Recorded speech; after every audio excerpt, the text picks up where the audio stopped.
Ang totoong business kasi, dapat wala ka dun sa business mo. Yung accountancy kasi related talaga yan sa negosyo.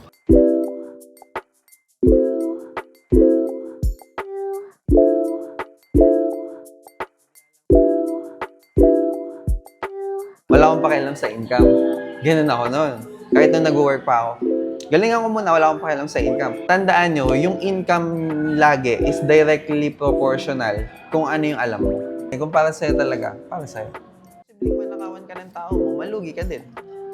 Tsaka ano ba yung nature ng negosyo? Minsan malaki yung kita, minsan maliit. Pag ba may tumaas lang na isang ingredient, magtataas ka na. Hindi siya ganun.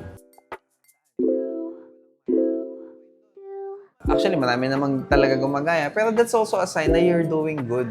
That's the number one mistake din na mga ginagawa ng mga negosyante. Binibase nila yung presyo ng sarili nilang business sa presyo ng competitor. Pag nag-fail to, ano gagawin ko? Isip ka ng plan B ngayon. The fact na meron kang plan B, na-expect mo na mag-fail yung plan A. Pagka ginagawa mo na yung plan A, hindi ka mag-all in. Hindi mo bibigay lahat kasi bakit? Ang mindset mo, baka mag-fail eh. Baka mag-fail, sayang effort ko. Hindi mo i-all in. Kasi mindset mo subconsciously, pag nag-fail to, okay lang, may plan B ako eh. So ano nangyari? Nag-hold back ka sa plan A mo kasi nga, may plan B ka.